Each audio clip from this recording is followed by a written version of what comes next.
Happy Tuesday, everybody. Rodney Wilds, how are you? I'm fantastic, Andy. How are you doing? I love the picture in the background. What is that? It looks like Neyland Stadium right here. Um, well, no, it's actually the Titan Stadium. This is the Bell South Tower. Oh yeah, the Batman build. Oh, I love that. I like your background. We're upgrading our backgrounds apparently.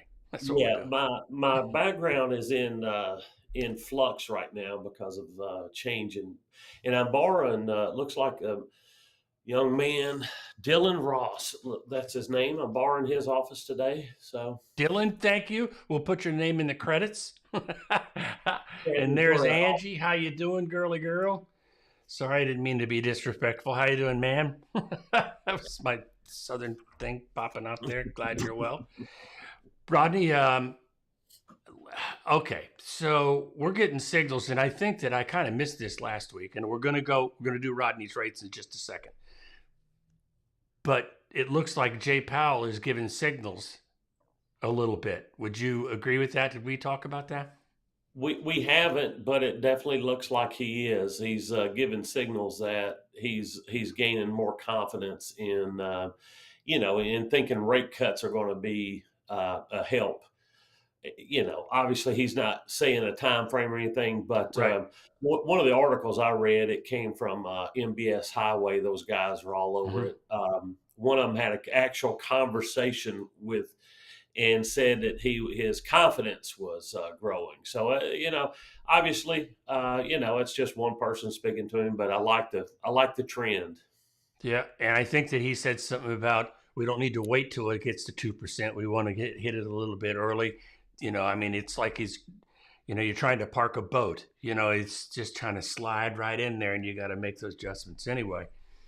I know I'm going to remember this week what to do first, and Bang. here it comes.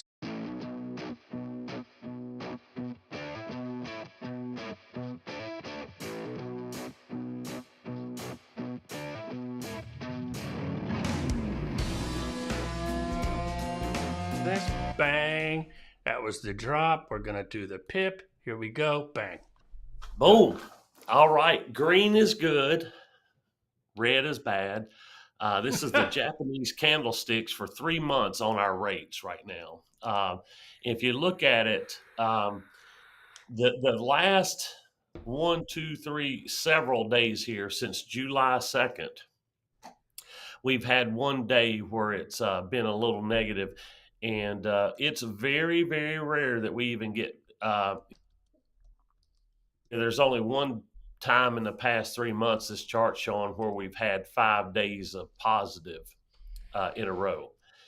That's a pretty good sign. Anytime you get 5 days in a row, you can expect a little bit of a pullback. But here we hit several days in a row, and then just one little day of pullback there, which was the 15th yesterday. And today we're trying to gain some of those back. So And whenever you overall, we've go had ahead. a fantastic week or so in rates, and love this trend. Yeah, it absolutely. The There we go. Bing. There we go. There's Rodney. Andy left. Got it. Okay. Took me a second. Whenever you talk about those rates and the change that we go through, I'm always backing it up. Meaning, I like to look at Mortgage News Daily because they give the average, and as you've always said, rates are case by case basis, and theirs is an average. So you never know what you're going to get, but what there is. And theirs is 684 is what they said today. It's down, it's improved 0.03%, 3 basis points, I guess that is. And this is just when last week it was well over 7, Just over you know, 7, right? Yeah.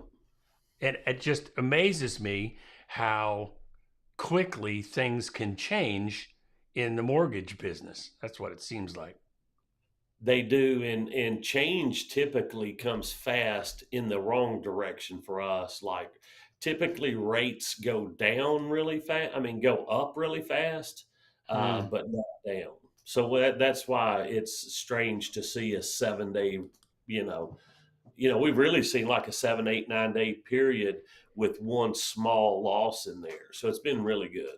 Yeah, I get daily notifications from those guys. That's a really good website. I like it a lot. And they sort of summarize what the rates have done. And for a long time, it's like barely budged, even though there was this news and that news and it's stubborn. And, I guess the point that I'm making about the rates is, and this just happens to be my thought again, and for anybody that's watched us, you're sick of hearing me say this, but stability is just so important. And it's better to have rates being stubborn, even if they're kind of high, rather than this whipping around kind of thing. Do you agree? Absolutely. Yeah. When you have, honestly, when you have huge fluctuations in rates, it's just too, people get in the process, rates go crazy, backs them out of the process. Maybe they can't afford, or it puts them in a position they really didn't want to be in. So yeah, anytime it's stable and people can look and it's not, the whole time they're looking, they're really not concerned about, oh, should I, I've got a lock today, like rates are skyrocketing. So You make a really good point that I hadn't really thought of in quite a while.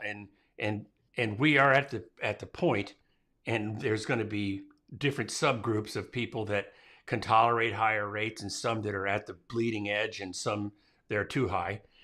But it makes sense that if somebody's looking for a house and all of a sudden rates jump 20 basis points, it may scare them enough to back them out. That's what you're saying, right?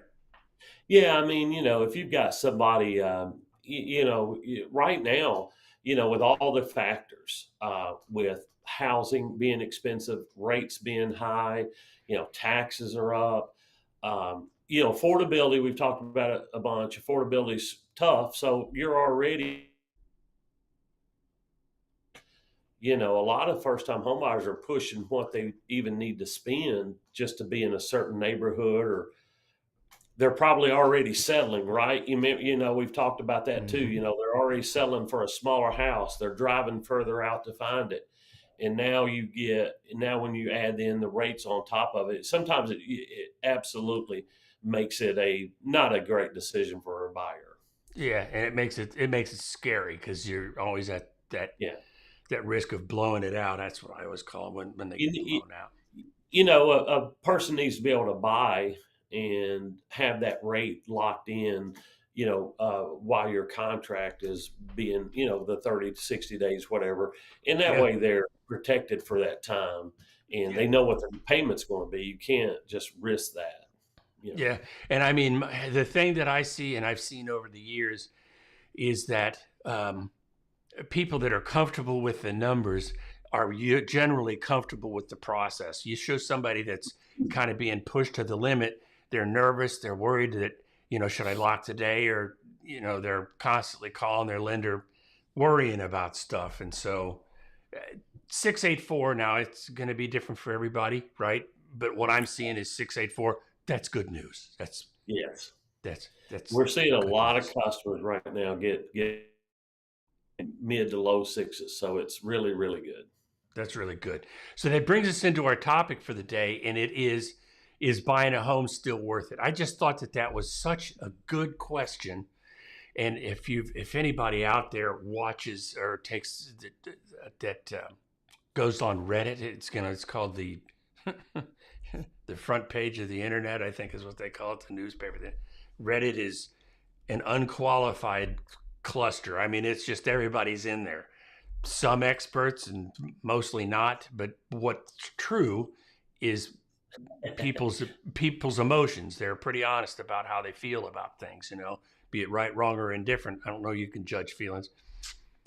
But that's a big question you'll see in the real estate section of Reddit is I don't even know if it's worth it looking at houses. It's wearing me out. I can't seem to find one that works for me in my price range. And so that's what this article's about. So let me jump in here a little bit. Pick the right one. Bing. Yes, where we go. So a recent report found that buying a home in the U.S. today is less affordable than any other time in the last 17 years. Can you believe that? That's Yes, and I think they wrote this article too late because I think that number just improved a little bit. I think it was like 25 years, a few weeks ago. Oh, no, no kidding. How about that? Yeah, And so that emphasizes the pressure many home buyers have already been feeling. That's what we are just talking about. More than 35% of the average wage is going towards typical cost of a home. The report from the real estate data company Adam determined. Adam is like a big deal. They're like CoreLogic. They're huge, huge companies for data. And when you see reports on real estate and aggregate numbers, generally it's these guys that's coming from. But coupled with stubborn mortgage rates hovering around 6.95, pretty close really. The thought of owning a home may feel out of reach for many, and it comes at a time when nearly 80% of Americans are saying owning a home is a part of the American dream. 80% are saying the American dream is owning a home. And I mean, that gives me a lot of hope, you know? yeah, yes. I I just love that sentiment. Um, I thought you was going what? to shoot some like shooting star thing out there. You showed us the water. Let me see. I And got I got me and you. I get this. That's all I got. Hey, here we go. I got this. Oh, it broken apparently. It was a But thumbs yeah, up, is what it all right, I'll give it to you. I like that. Yeah, I like those sentiments. was. You can be our human emoji for this particular Yes. show because mine Okay, apparently is keep broken. going. I'll jump Okay. in. Got it. So for years, real estate was considered a good investment, but is that still the case? If, for example, if, for example, you're staying in a city for a short term, like a year or two, renting may be a better option. In Nashville, this is a common question because of Belmont, uh, um, Vanderbilt, those colleges like that. Over the years, and it hasn't happened a little bit, to be honest. Over the years, I would get calls from parents that are bringing kids that are sending kids to college here, and they would be looking for properties for their kids to live in while they're in college, and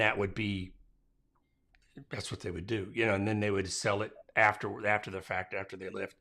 And a couple of them, what they did is they bought a house. The kid lived there, and then they rented out a couple of rooms to the other college students. So it's pretty savvy people. Anyway, I don't know if that's a good time, if this is a good time for that right now. Um, Staying a year or two, renting may be a better option. If you're looking to stay somewhere for longer, you may opt to become a homeowner. Here's the meat of this thing. If you plan to stay in your home for more than 5 years, you will likely be better off financially owning your home compared to renting. That's according to Daryl Fairweather. She is the economist for Redfin, real sharp individual. What's your take on that? I mean, this is kind of harkening back to 10 years ago, wouldn't you say? Yeah, the first thing I think if you went and replayed every YouTube thing we've had, I'm always saying, and I've not let up, is that it is always better to buy than rent. Okay, for your primary residence. Okay, now I think they brought up an excellent point for a 2 year period. I don't know if that would be the best option for you. Mm-hmm. Now, give me 4 years at a university, and I think the parents would come out better, Mm-hmm. because they're going Mm-hmm. to have 4 years of stable rent, which is I've got a son at UT, and stable. If you want to call your rent increasingly going up every minute, it's stable. I see at University of Tennessee. So at other colleges, if you're in the same, if it's kind of similar the way UT is, um, and by the way, if you're from around the country and you're watching, there's only one UT, and that's University of Tennessee. There's Okay. other places that have a T in their name, like Texas and these Temple, but there's only one UT. Uh, Okay. Go Vol. This is the Go Vol segment of your show today. Um, but I would agree with them if you're short term. I am mostly dealing with primary residence. We do have some and that's a whole different category. But right now, if you were really short term, renting may be the best option for you. Okay, and that's the way reason I wanted to bring it up, because people would talk years ago. I was probably 2012. Back in the day, and that was always the conversation that we would have, that we felt safe as professionals. Somebody would say, how long is it going to take to break even, or what's the reasonable time that you have to be in a house? And I don't know, break even is, who knows what that means, because you don't know how Right. much you actually spend getting in there. But we would say, and if you're going to be there, back then it was 5 to 7 years. If you're going to be there and the job is good and everything's stable as far as you can tell for now, 5 to 7 years would be safe. And then all of a sudden, with these last couple of years, it's like, well, you're going to be there through the summer. I'm Yes. exaggerating a little bit. Right. But all of a sudden, the calculations got all wacky, and Yeah. that's it. Go ahead. When you have, yeah, I have these calculators that determine should you purchase, and you plug in your appreciation rate, you plug in your cost to get in, you plug in what it's going to cost to sell it, and once you do all that, you can, it becomes a numbers game, and you can kind of figure out what that is. But back then, Andy, our appreciation rate wasn't crazy as it is now. You could say over a 4 year period here, we made average 5 or 6% right now, where back then it may have been 1 to 2 or 3%. Correct. Yeah. And, Yeah. and without that 2020 boom that added 30 something percent to every house in the area. So that's the thing, is that if you just have to really redo it right now based on today's projected appreciation rates. You can't use, 2020 and all that. You just kind of got to look forward and project that, and you can get a pretty good idea on that. And to expand on that, then it depends on where you live, because I pulled up this one article about 11 cities where home prices are falling. Well, I mean, you really have to. Real estate is local. And I understand from a really good friend of mine that has personal friends down in Florida, there's some difficulties going on with those high rise condos and stuff. Mm-hmm.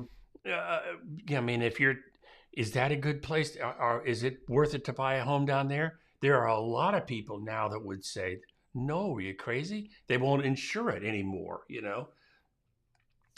Here, hey, Philip's here. Good. We got some input here. Hang on. There we go. Word is flat market through 2026. Sales in 25 said to be below 2020. And it's showing that. The numbers are showing, meaning slow sales, and flat through 2026. There you go. I mean, there you go. It's not going to appreciate. So, however, my point is, and the point to this article, and what I really thought was interesting, is it's still a legitimate question. Is buying a home still worth it? Yes. It's the best decision I ever made.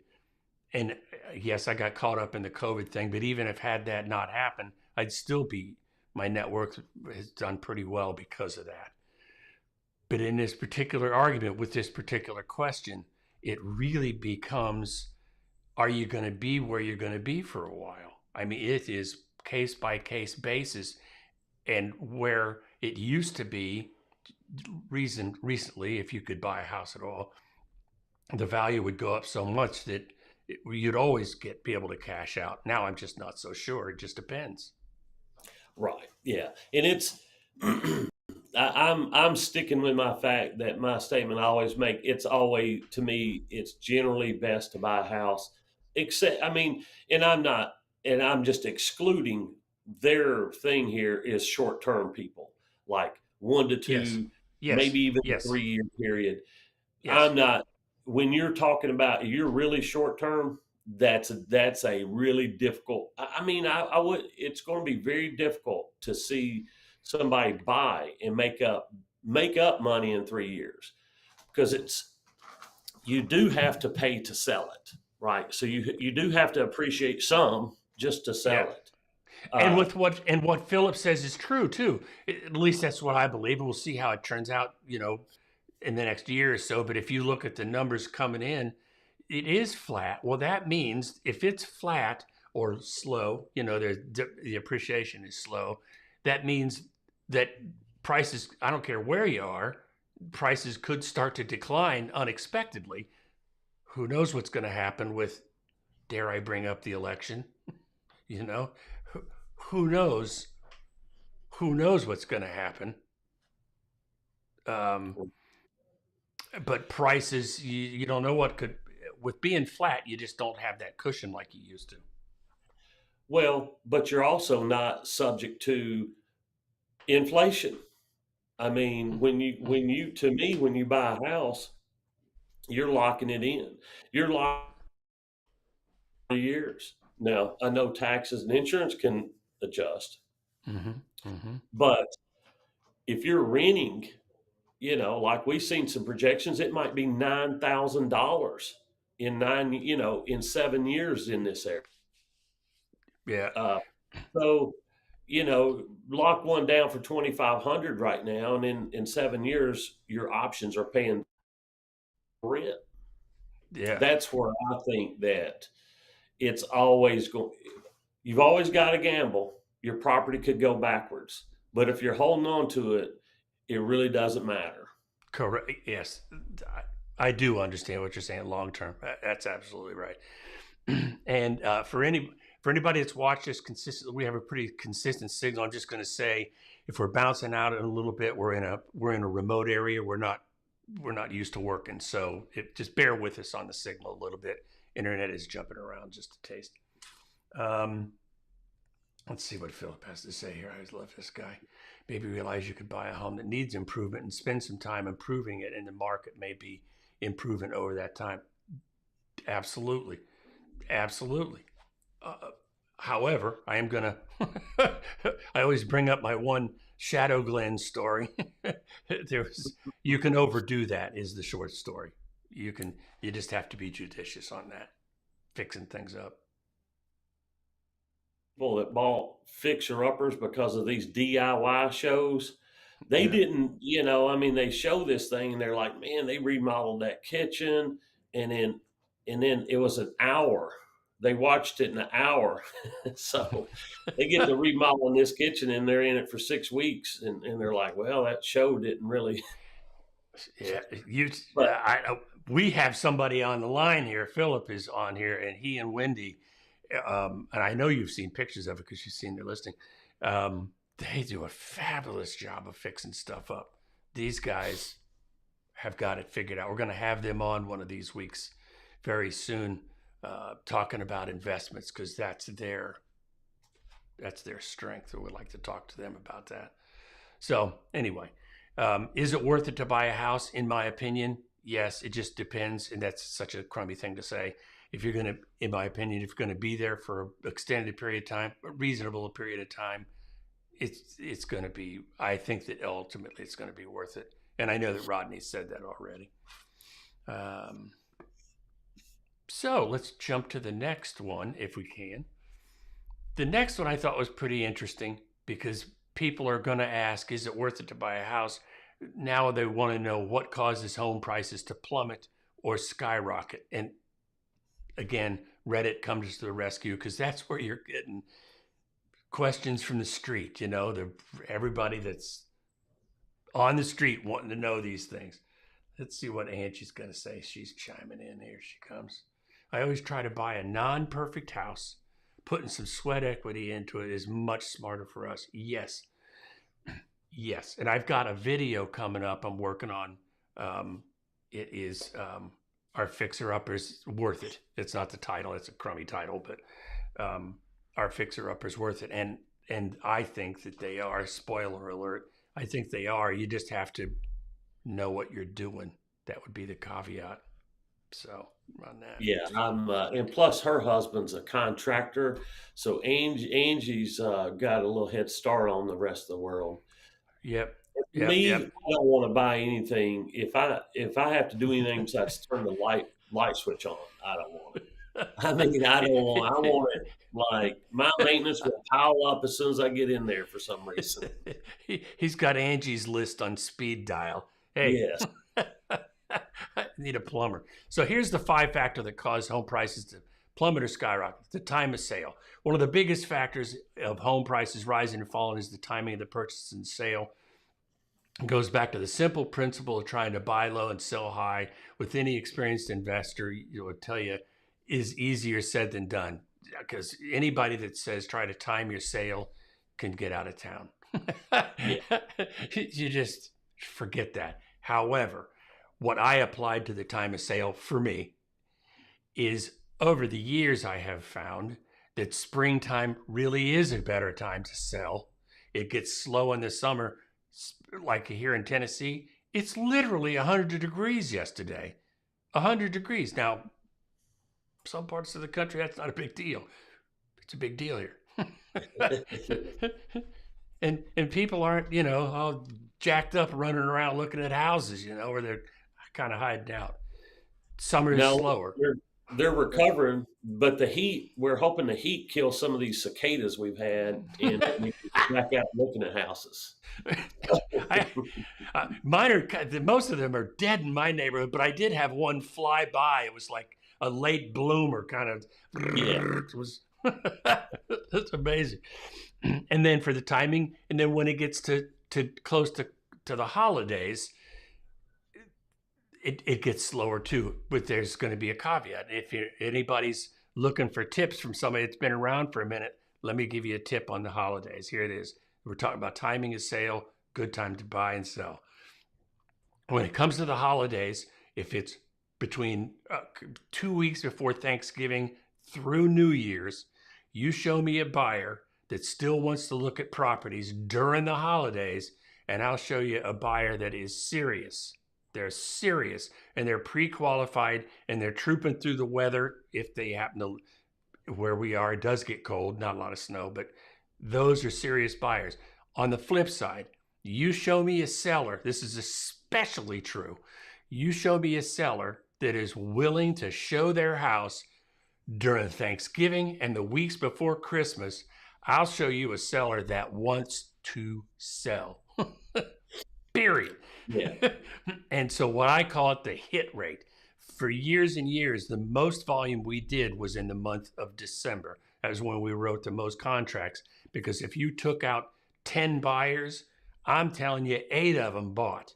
It was a target-rich environment. Everybody involved was serious. In the middle of the summer, looky-loos. Yeah, nice point there. That's a good follow-up on that one. Thank you. Time of sale. It's important. Location. Go ahead. No, I was just saying the article needed a little juice to it, because it was a pretty bland article with the 5 factors. A lot of people know those, but glad you added in some juice to it. Mm-hmm. And then, so then we got the location. What's going to cause things? Here's what we know. Prices, they're calling for Nashville. They're calling for Nashville in the next year or so to slow down price-wise for housing in the next year or so. Is there going to be a bunch? I don't know. Nashville seems to be immune to that. I'm going to choose my words carefully. Seems to be immune to that for the most part. But we live in Williamson County. So here's what I'm saying relative to this location idea. If you live in Williamson County, or if you're looking in Williamson County, I think that you can count on it being a hot and a competitive market pretty certainly. Would you agree with that? Yeah, 100%. Yes. Okay. Yeah. I mean, it's you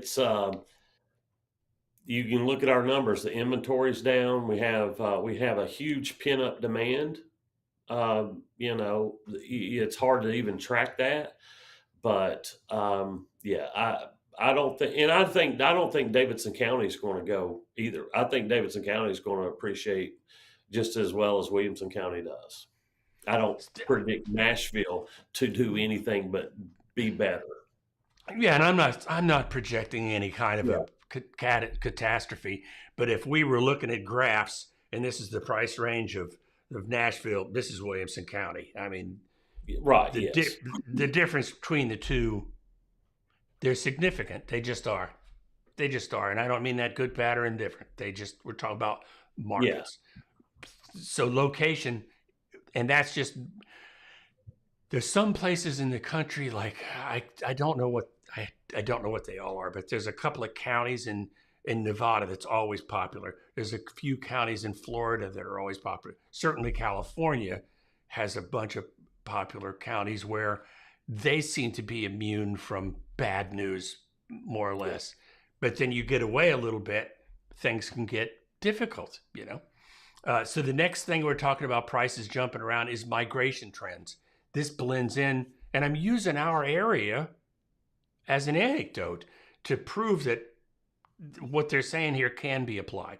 Migration trends, it's the number of people that move from California, you know, it's the places, the city centers where people come to Williamson County from are generally, I'm using in my head, I got a map. It's in my head is California, New York,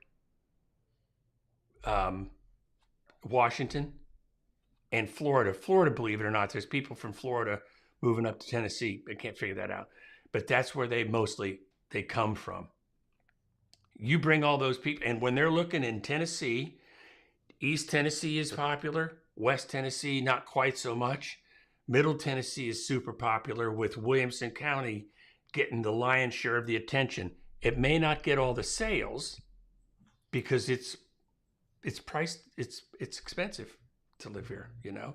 So people will start by asking about Williamson County, go, that's a little bit much, and then they'll maybe end up in Sumner or Wilson or something like that. So migration is, for us, it's a big deal. Yes. Yeah, and it's and for us, it's they're typically coming in without a house to sell, and, you know, or all of it, you know, and so what it does is it continues our pinup demand by keeping the local sellers on the shelf because they're not selling and buying. It does, and it also, and people have, you know, I haven't heard this in a while, so I welcome anybody that comes in from whatever.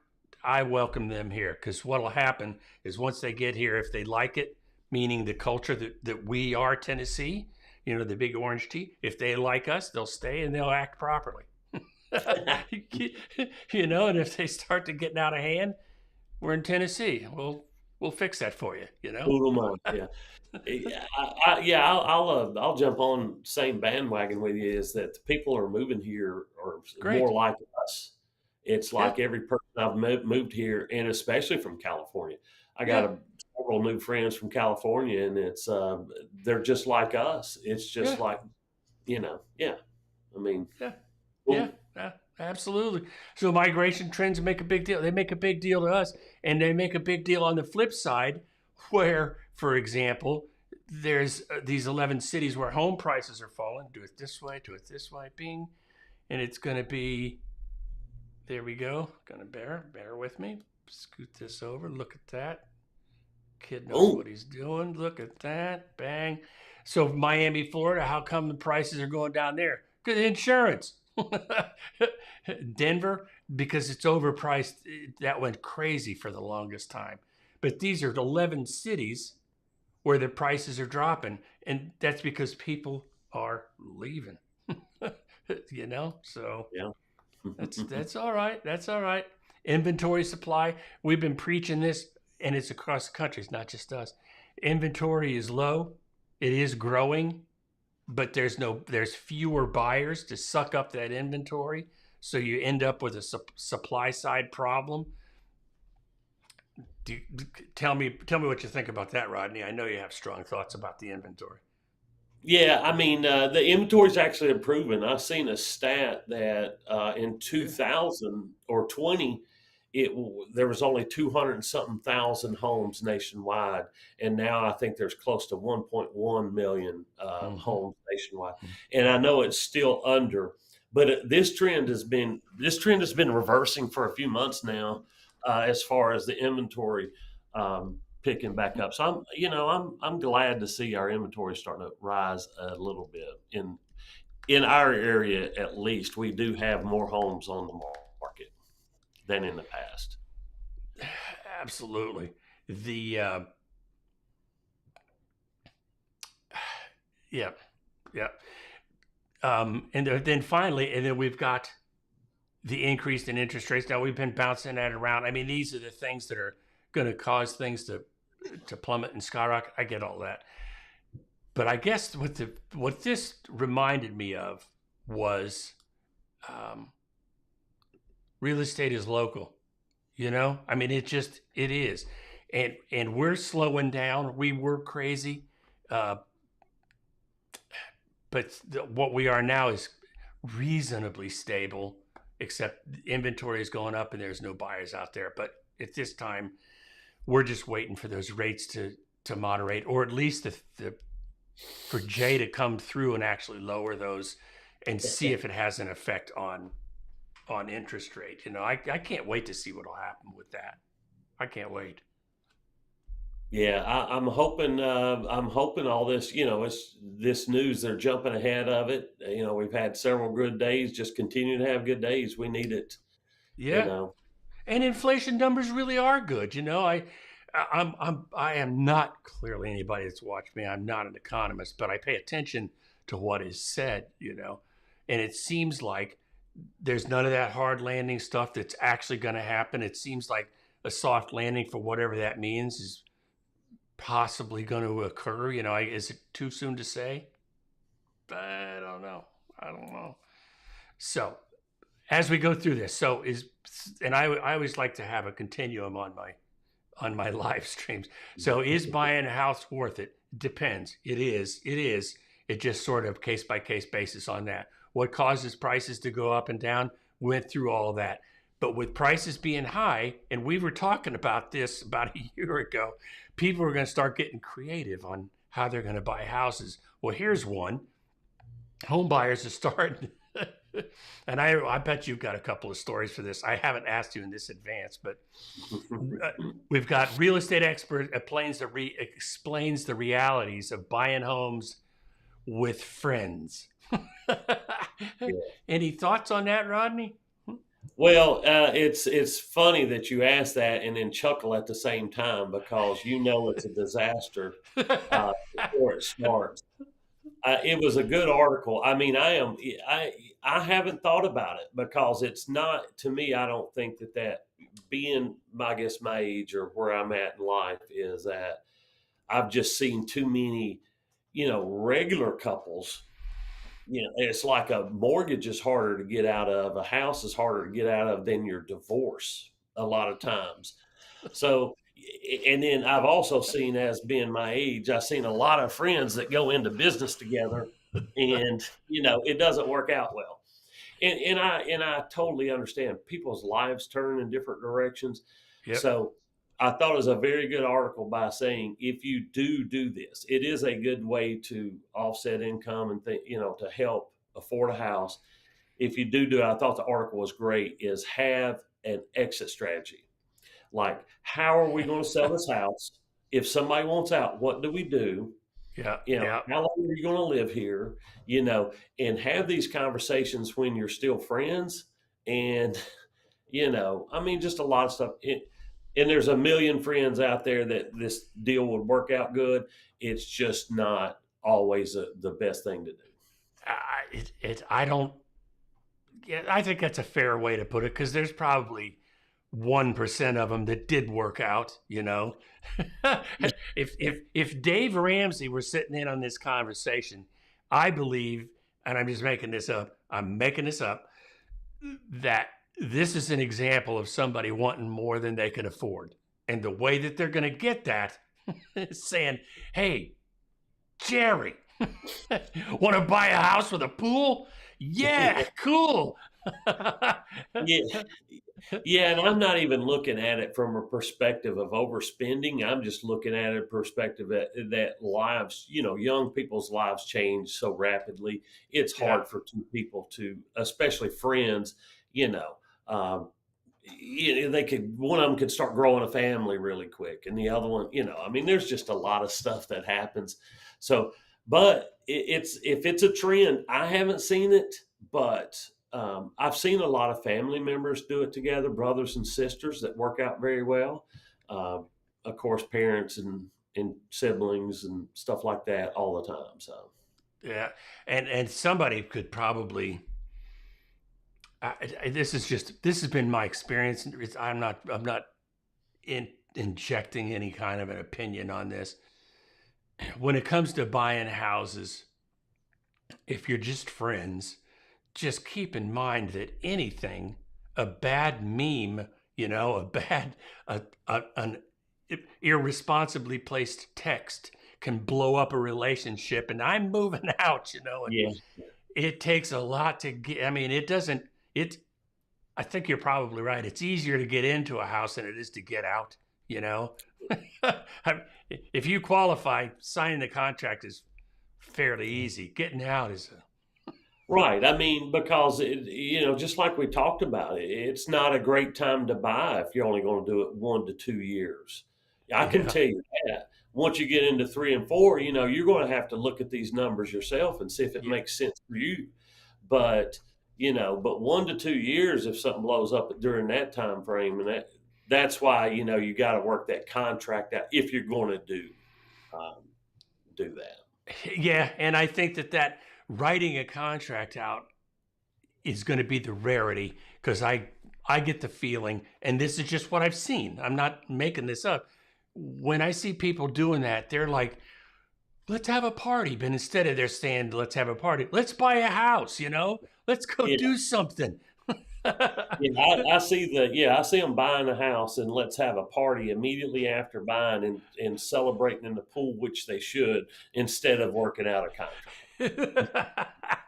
And this is a good thing too. Siblings are buying together too. Now I would see the success rate on that being significantly higher, But I I know. Oh, go ahead.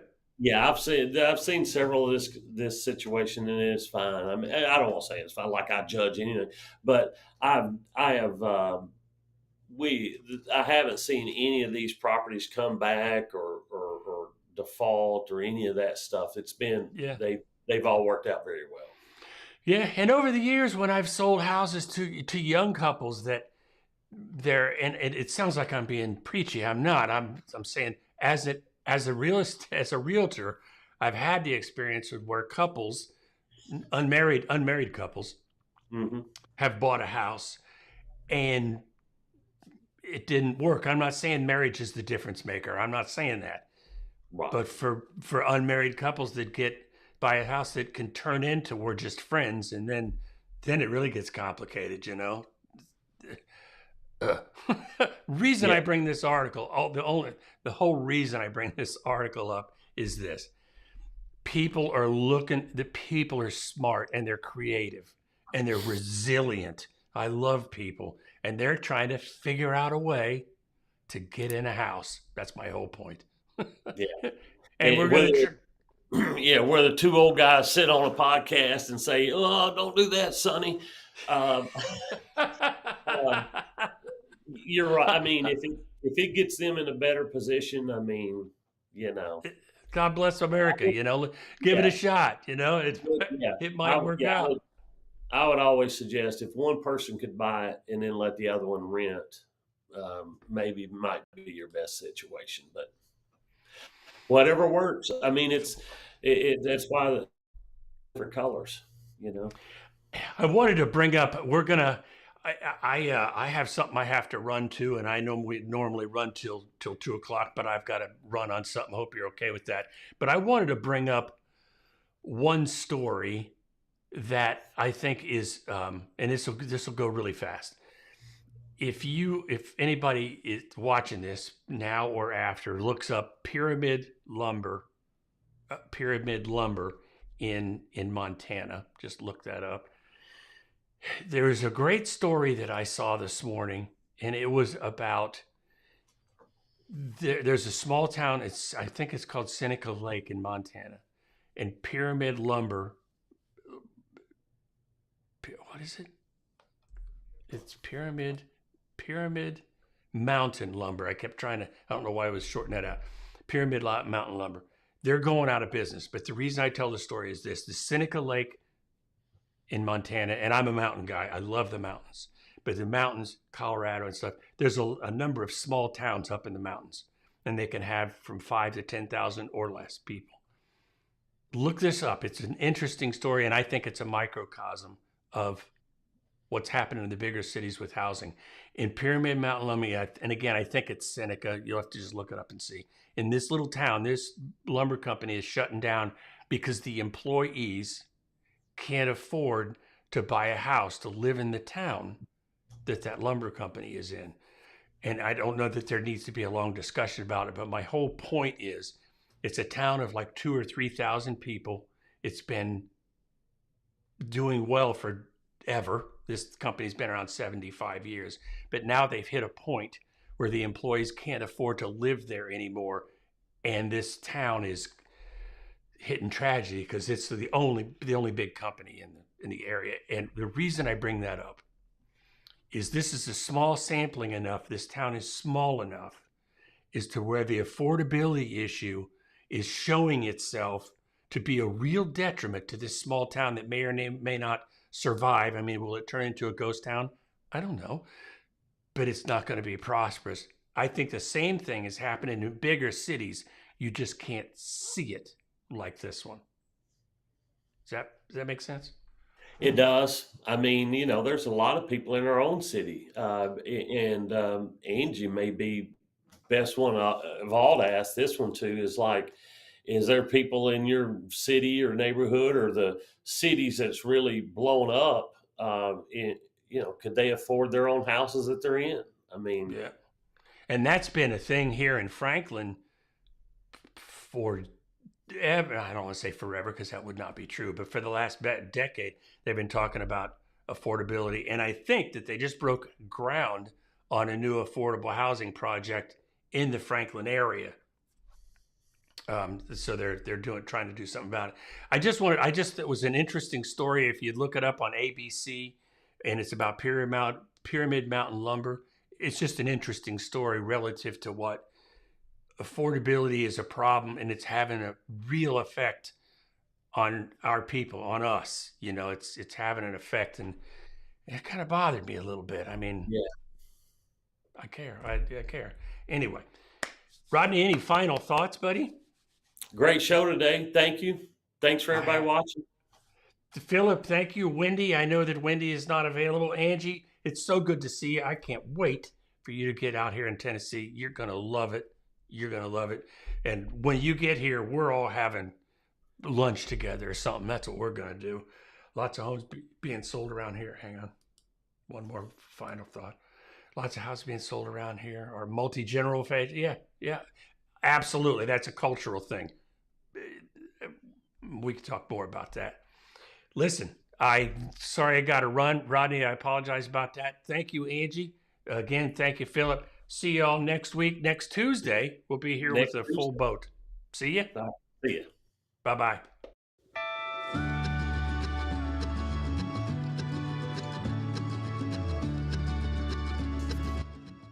Oops.